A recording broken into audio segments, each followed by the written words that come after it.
Imagina o número de pessoas que a essa hora está falando "eu te avisei" para os alemães. De políticos locais conservadores, até o Donald Trump, até mesmo a gente aqui do Saindo da Bolha. Todo mundo sentado, comendo pipoca, vendo o filme passar. E pior que é um filme vagabundo, daqueles que começa e você já sabe o fim. Tem atores ruins, tem roteiro barato. Final esperado. Tava tudo tão na cara que só mesmo, eu não tenho outra forma de dizer, só mesmo a arrogante esquerda alemã, que por sinal vem conduzindo a União Europeia com mão de ferro, não conseguiu ver. A incompetência alemã é o norte da Europa. Eis que chega uma crise energética nunca vista no país. Oh, que surpresa incrível, né?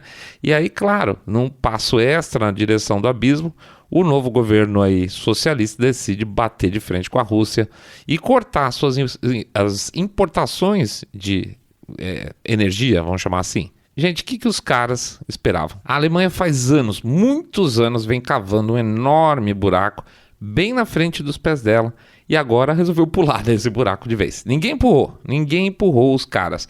É um caso clássico de suicídio de Estado e, ao que parece, agora já é tarde demais. Mas sabe o que é pior e o que me deixa totalmente pistola com essas coisas? É que quem erra, quem insiste no erro e arrogantemente batia de frente contra as vozes opostas, não vai sentir o efeito de nada disso. Sofre sempre quem? O cidadão. E quanto mais em dificuldades financeiras, pior. A elite, para variar, vai dar de ombro e quando o inverno chegar, vai pegar seu jatinho particular, que por acaso não paga imposto extra, apesar de não ser exatamente uma condução verde, né? E vão passar o inverno em alguma praia quente mediterrânea ou em outro lugar do mundo. Como fez agora, então, por exemplo, aliás, é um caso recente, né? O primeiro-ministro do Canadá, o Justin Trudeau, foi um jato, super preocupado, né, com a ecologia, pegou um jatinho privado e foi curtir suas férias sem máscara nas praias da Costa Rica. Enquanto isso, os canadenses, os canadenses. Daqui a pouco a gente volta.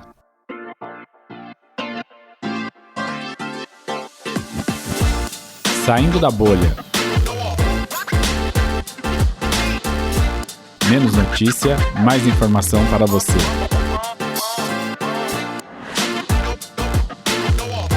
Analisando o inferno alemão. Bem-vindos ao Saindo da Bolha, esse é o nosso episódio 182 e a gente vai falar um pouco sobre a situação que a Alemanha se colocou e que tá difícil de conseguir sair. Antes da gente começar, a gente vai pedir para vocês passarem lá no nosso site www.saindabolha.com e clicar no botão Follow ou seguir a gente nas demais plataformas de podcast, como por exemplo o Spotify. Pede também para seguir lá no YouTube, né? Clicar dar um likezinho no episódio, fazer um comentário e dar um clique no sininho, se não assinou ainda, que às vezes eles lembram vocês, se vocês assinarem. Fazer o famoso boca a boca sarado, contando que vocês acompanham o podcast Cabeça Direita Limpinho Supimpa, que detesta, abomina o politicamente correto. E finalmente pedir para vocês considerarem uma doação aí para o nosso Pix. O Pix da Sericast o código fica nas postagens nas redes sociais e o QR Code fica no YouTube, ali na imagem do YouTube, então fica facinho localizar, tá? 1, 2, 5, 10 milhões de reais. Pingado, gente, não é seco. Ajuda mesmo. E R$1 por episódio, como tem gente fazendo, ajuda pra caramba, tá bom? A gente agradece sempre essa participação de vocês, seja na divulgação, seja no apoio financeiro que vocês têm dado. Agradece de coração mesmo, tá? Vamos lá. Já fiz o meu chororô, já passei os recados, tudo que tinha que passar. Vamos pra frente, gente. Vida que segue. Contextualizando. Os anos eram os 60, tá? Década de 60. E, por sinal, nosso ouvinte, o Ironman, tá? Não Aaron. Ironman 66, tá? Grande ano, por sinal, 66.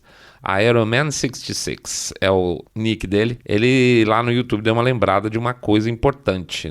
Naquele episódio da cartinha que a gente fez, lá da Fiesp, né? A cartinha. Eu falei que eu usaria uma camiseta Flower Power dirigindo o Simca e ele levantou um ponto muito importante. Essas duas coisas não combinam. Camiseta Flower Power era coisa de riponga, então eu teria que dirigir Kombi, né? E se eu tivesse um Cinca, que é o caso, vamos supor, que eu preferiria ter uma Kombi, então eu deveria usar outra coisa. E aí eu vou lembrá-lo que tem razão e que tinha na época a famosa camisa Volta ao Mundo. Olha isso, né? Umas coisas, você podia usar 1 trilhão de vezes que não acabava. Não sei como é que era o conforto daquele negócio, mas era super famosa. Camisa Volta ao Mundo, pesquisem aí. É quanta bobagem que eu falo também aqui, né? Vamos lá, velharia, sessão velharia no Saindo da Bolha. Mas volta aos anos 60 e agora sim os ripongas europeus, sobretudo os alemães, começaram a criticar o desenvolvimento tecnológico, o capitalismo como símbolo consumista e que isso iria nos destruir a todos. Não muito distante do que a gente vê hoje, só menos radical. Essa porcaria, gente, é antiga, viu? E aí, navegando entre momentos de que a gente ia passar por uma nova era glacial, ou agora, com o aumento de temperatura, os movimentos europeus têm sido constantemente inimigos dos combustíveis fósseis e da energia nuclear. Isso é muito importante, tá? E isso, gente, especialmente na Alemanha, tá? Bate-se muito forte na questão de ser contra a energia nuclear na Alemanha. Se você for para a França, a matriz energética lá é baseada em energia nuclear, tá? O resultado, então, dessa pressão verde na Alemanha, a gente vem acompanhando ao vivo em cores, né? A proposta de eliminar toda e qualquer produção de energia a partir de combustíveis fósseis e também por meio de nuclear.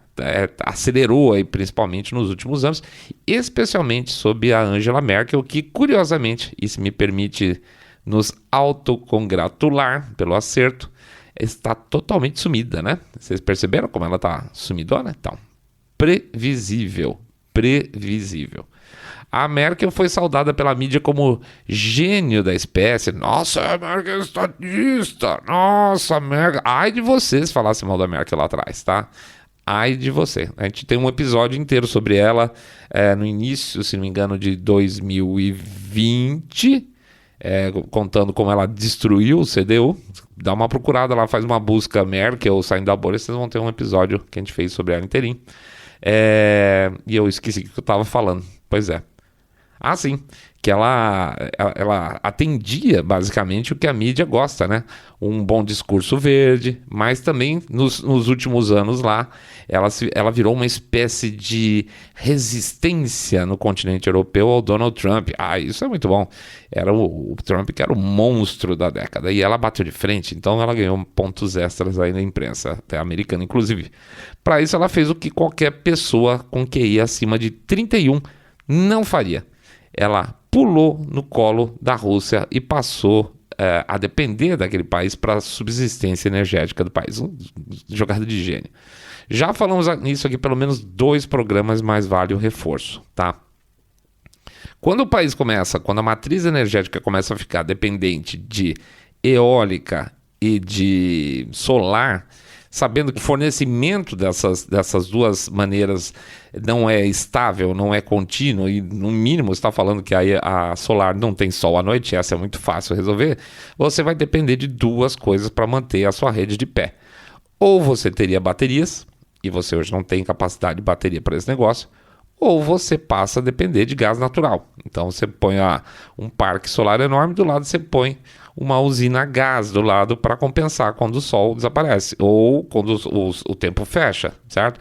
Da mesma forma, se o vento cai, diminui a produção, a potência produzida, você vai precisar de uma outra usina que faça a complementação do necessário, e geralmente é gás. Então eles ficaram transferindo toda a matriz para eólica e solar, consequentemente eles precisariam de muito gás, enquanto não tem bateria, que não tem, certo? Muito bem, quando o Trump colocou em xeque e conseguiu parar as obras da segunda linha lá do gasoduto entre a Rússia e a Alemanha, o Nord Stream 2, claro que a imprensa caiu de pau no Trump, não nela, certo? Ela ia ficar totalmente dependente da Rússia, mas caíram de pau em quem? No Trump. Acusa o Trump de imperialista, aquela coisa, porque queria vender combustível para os europeus. Claro que sim, queria, mas esqueceu a imprensa, né? Ou fingiu que esqueceu que o gasoduto deixaria a Alemanha de joelhos uma vez por toda com relação aos russos, tá? Mas não liga isso não, porque jornalistas não são muito inteligentes em se tratando de história e algumas questões de estratégia política. O Trump caiu, as portas da Alemanha abriram, né, com isso.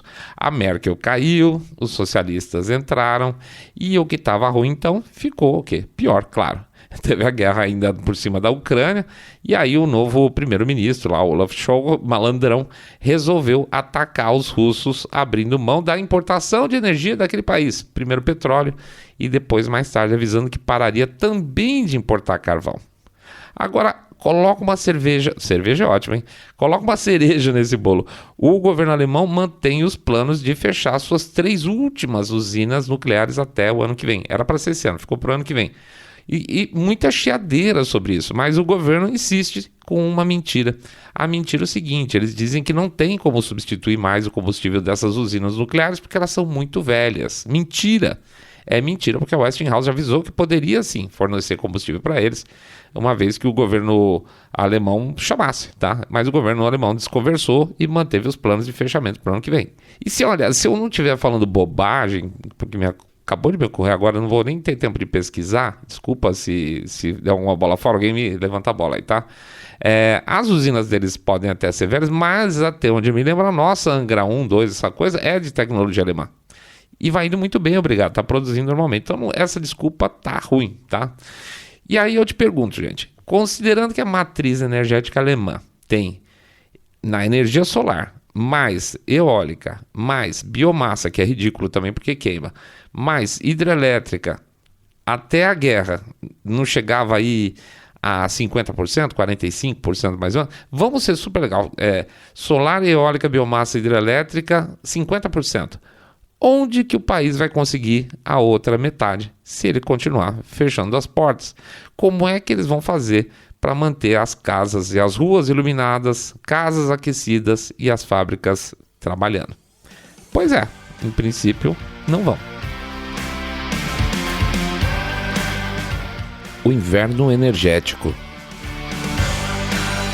É incrível imaginar que dentro de um contexto que no passado era a promessa de abundância quase infinita de energia, quando se fala em centrais nucleares, hoje você veja países desenvolvidos como a Alemanha, não é por falta de dinheiro, não é por falta de tecnologia, acendendo fogueira, usando lá aquele esquema de esfregar graveto, tá? É uma completa, nossa, é assim uma coisa que você não pensaria há 10 anos atrás, se você não tivesse observando esse caminho de autodestruição que eles estão fazendo, tá? É uma sandice absoluta. Mas tudo tem método, né, gente? Tudo tem método. O que é interessante é como os representantes políticos atualmente eles estão blindados, né? Seja a Merkel destruindo a matriz energética alemã e sendo aplaudida por isso, como o Scholz lá chutando aí o último calço que mantinha a estrutura em pé com rejeição do carvão russo, né? Tá na meleca total, o cara vai lá e chuta o pé da cadeira. Tudo continua como se nada tivesse acontecido e os cidadãos alemães estão lá como se estivessem sentados dentro de um ônibus, cochilando, lendo seus livros, sabendo que o destino do busão agora é uma pirambeira e que a maior parte deles não vai sobreviver. Imagina que você sabe que você tem um penhasco na frente e você fica sentadinho, lendo o seu livro lá, esperando a sua morte. É mais ou menos isso. Como é que, de repente, todo mundo simplesmente nesse estado meio narcoléptico com certas coisas. A gente sabe, como cidadão, que a coisa vai dar ruim, mas em nome das instituições a gente senta e fala, fazer o quê? Lembra muito a questão da Venezuela, né? A gente viu a coisa derretendo, os cidadãos que estavam lá dentro derretendo, passaram aí comer cachorro no meio da rua, tiveram que fugir de país a pé. Mas a gente deixa. A democracia é uma coisa muito estranha, porque você acata culturalmente ela de tal forma que chega num determinado momento, você, aspas, em nome das instituições, deixa as instituições fazerem tudo errado. A verdade é que a expressão em nome das instituições era um problema. Isso era ou é válido, muito válido, quando as instituições têm ou tinham seu papel de representar os interesses reais da população, né? Quando estão fazendo tudo em nome da população, respeitar ou em nome das instituições, super legal. O sujeito vota, seu representante faz o que o eleitor quer. Hoje a quantidade de aspas representantes, deixa de ser representante para virar aspas representantes, que bate a carteira do eleitor, nos direitos pessoais dele e vão para o jogo dando banana para o eleitor, é uma coisa gigantesca. Olha aí, por exemplo, o Janones, aí que não me deixa mentir, né? Ele se colocava, vamos dizer assim, como uma alternativa meio pseudo-direita e agora está fazendo live com Lula. Imagina esse cara eleito, o que ia fazer? Portanto, além do conselho óbvio de ser cuidadoso na hora de votar no legislativo e ainda torcer para os caras não serem uma fraude, esses eleitos, e olha a quantidade de fraudes que teve nas últimas eleições aqui no Brasil também, né? Cara que era de um lado, de repente, pulou para o outro. Cabe ao eleitor, então, ficar em cima e, se não rolar, extirpar no duro, como está sendo feito lá nos Estados Unidos agora, com os representantes que votaram, por exemplo, pelo impeachment do Trump, todos sendo eliminados, não só nas primárias, mas muitos deles da vida pública também. Traidor tem que ser eliminado da vida pública. Tem que ter vergonha, sim, de sair na rua. Traição é coisa grave, tá? Mas desculpa porque eu derivei. Veja, o panorama alemão é extremamente crítico. Recentemente teve uma entrevista agora com uma cidadã alemã que estava vendo, deixou, inclusive, muita gente chocada. Se você acha que as coisas aqui andam ruins, então olha isso. Ela mostrou a conta dela de gás, tá? Conta de gás. Aquela coisa que a gente... É uma conta pesada, que é uma conta relativamente pesada se você tiver gás encanado aqui no Brasil. Mas somente de gás, a conta dessa senhora já representava 50% do valor da aposentadoria dela. 50%. Então ouça com atenção. Isso é uma maneira deliberada de empobrecer a população.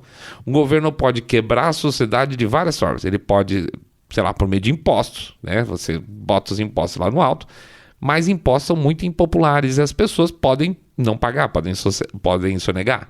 O governo pode manobrar para gerar inflação, como nos Estados Unidos, por exemplo, de forma que o valor do dinheiro que a pessoa tem seja corroído diante dos olhos dela, vê o dinheiro desaparecendo, que é o tal do imposto inflacionário, mas isso também é impopular, né? Se você vive num regime relativamente democrático, a tendência é que você não seja reeleito. Então, veja a situação do Biden.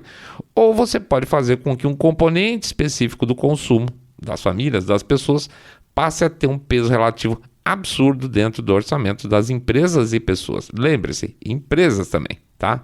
Energia é tudo de bom. Então, energia é tudo de bom nesse sentido. O preço da energia afeta as classes menos favorecidas e a classe média. A energia impacta os pequenos negócios. Você fecha a sua sorveteria, se você não tiver como pagar suas contas, até porque as pessoas vão abrir mão de comprar sorvete, porque elas não podem pagar a conta do gás, né? Se você majorar os preços do seu negócio lá, da sua sorveteria, você dança, o cara vai embora.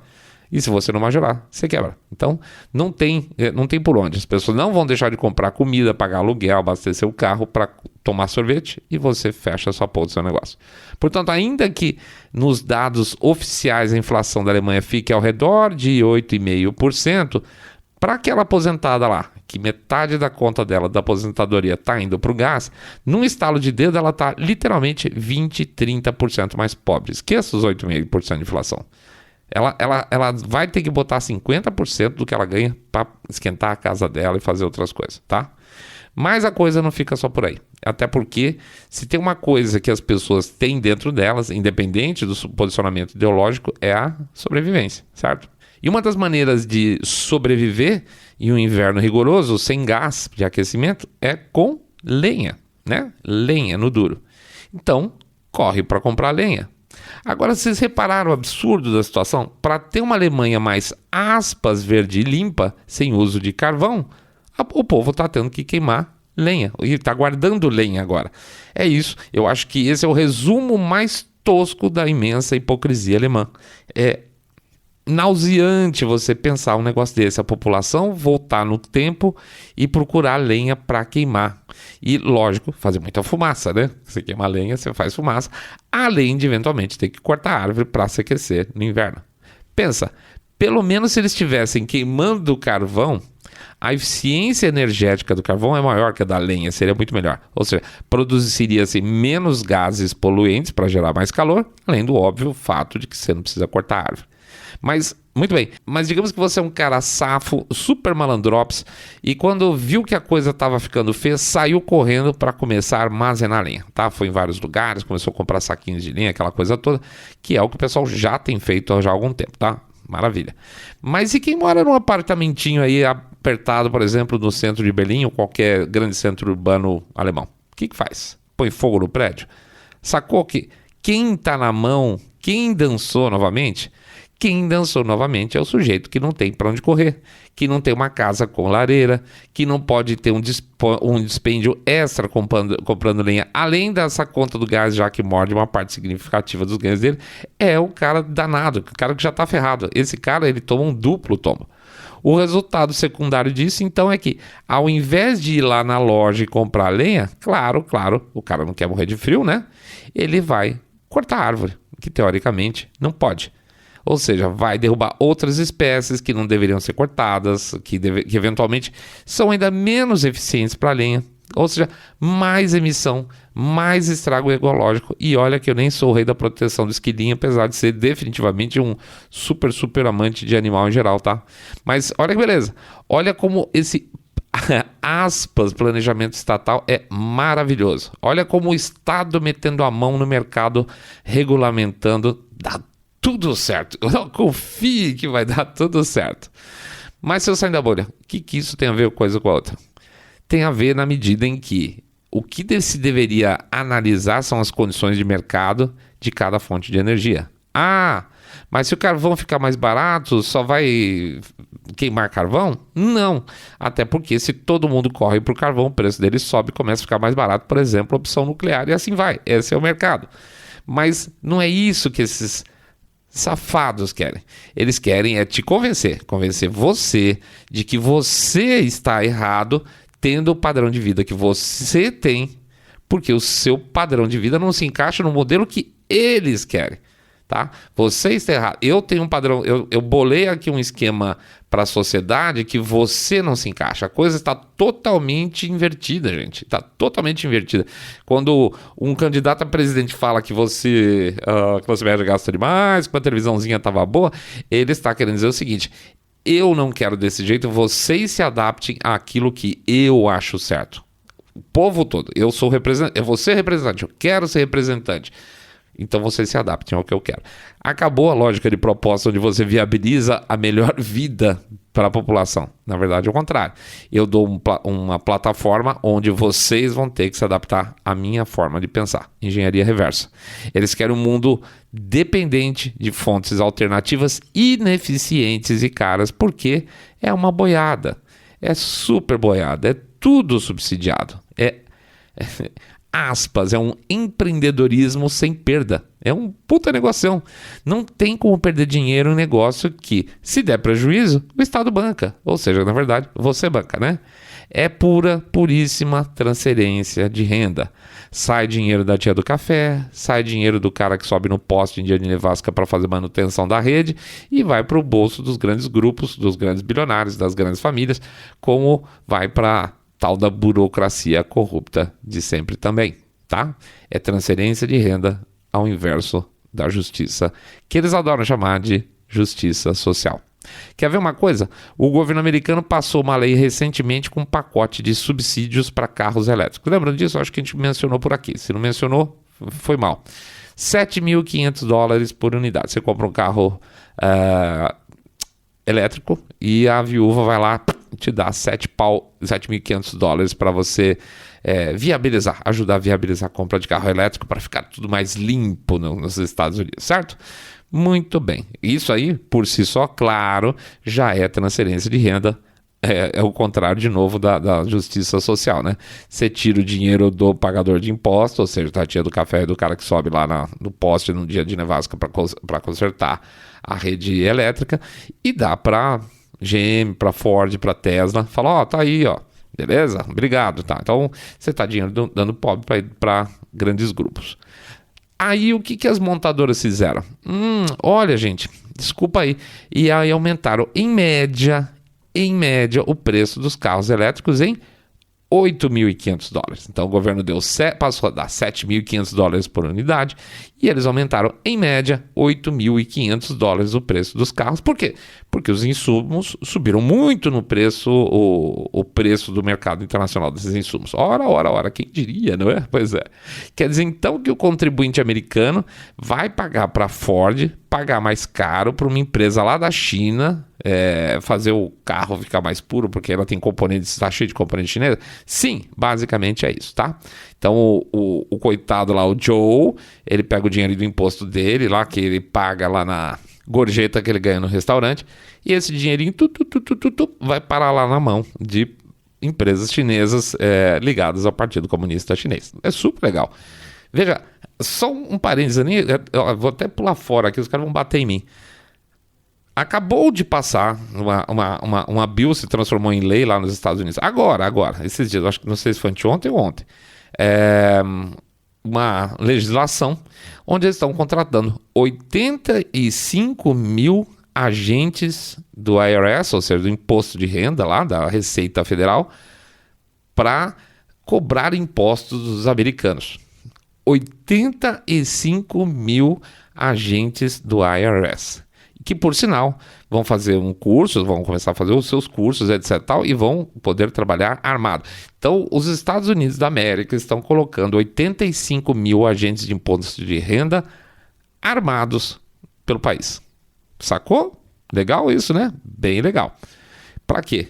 Para pegar o imposto do cara e mandar lá para um grande grupo ou lá para a China. É isso, basicamente é isso. É a velha dobradinha empresa-estado, né? Capitalismo de compadrio, chupetismo. Mas eu derivei totalmente de novo. Eu vou tentar voltar ao assunto da Alemanha no próximo bloco aqui.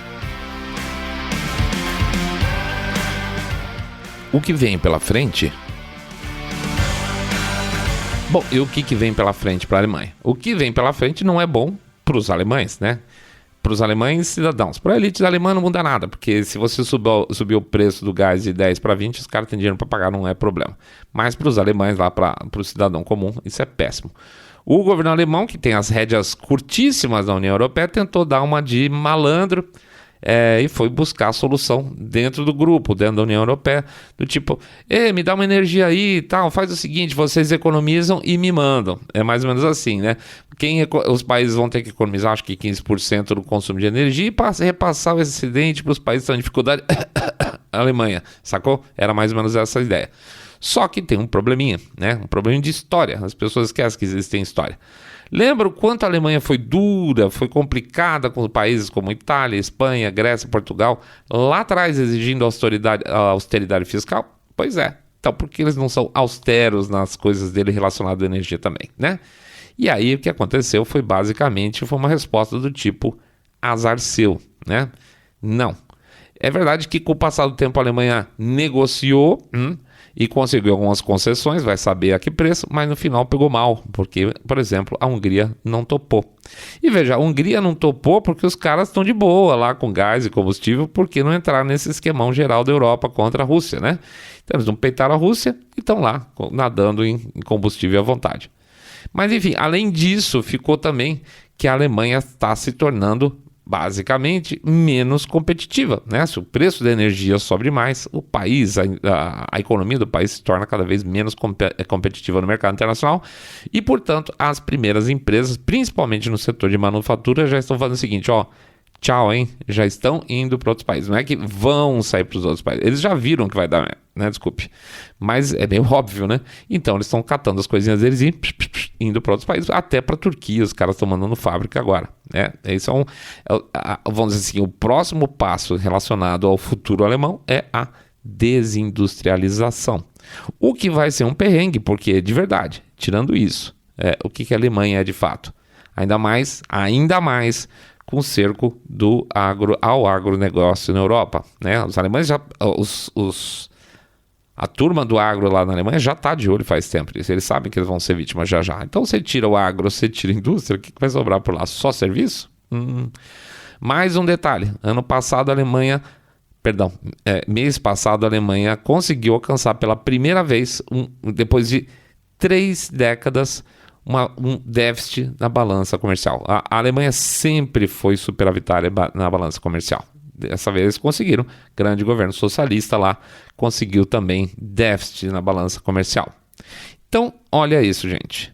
Déficit na balança, desindustrialização e inflação. O título desse segmento era: e o que vem pela frente? Bom, o que você acha? A gente precisa de bola de cristal? Claro que não. A gente sabe qual a resposta. E a resposta é o título desse episódio. Tá certo, pessoal? Vamos lá? Vamos fazer então o nosso chapacito aqui. Pedir para vocês entrarem no nosso site www.saindabolha.com.br, clicar no botão follow ou seguir a gente pelo Spotify, Podcast Addict, Google Podcast, Apple Podcast ou pelo YouTube. Sininho, comentário, like. Pede também para fazer o share nas redes sociais e fazer o famoso boca a boca sarado, onde vocês contam para seus amigos que vocês estão acompanhando um podcast cabeça direita limpinho, supimpa, que detesta o politicamente correto, que é, inclusive, utilizado para apertar a população normal e deixar a elite mais rica. Pede também, finalmente, para vocês passarem... Não é finalmente ainda. Pedir para vocês passarem lá no site do nosso e-book, o Trailer, www.trailer.com.br, e dá uma olhadinha lá nos argumentos que a gente tem para a oferta do nosso e-book. O que vocês acham? Vocês acham bacana, etc. Manda uma mensagem por aí. Ó, seu Saindo da Bolha, eu achei legal, mas não deu. Achei legal, tô pensando em comprar, achei legal, comprei ali, faz um reviewzinho pra gente é importante também saber o que vocês estão pensando, tá bom? E finalmente, por favor, considerar nosso jabacinho financeiro aqui, né? Considerar uma doação para o nosso Pix, 1, 2, 5, 10 milhões de reais, pingado não é seco, ou R$1 por episódio, porque, gente, R$1 por episódio ajuda pra caramba, tá bom? É isso tudo, é isso aí que movimenta aí as nossas ideias, as nossas maluquices aqui. Agradeço demais a presença de todo mundo. Na sexta? Eu acho que é. Na sexta-feira a gente tem mais um episódio pela frente. E aí o outro no domingo novamente. É exatamente, porque a gente não fez episódio domingo, acabou fazendo na segunda, né? É isso mesmo, então. A gente se vê de novo sexta e domingo essa semana. Um grande abraço para todo mundo. Fiquem todos na paz. Fiquem todos muito, muito mais super bem. Saindo da Bolha.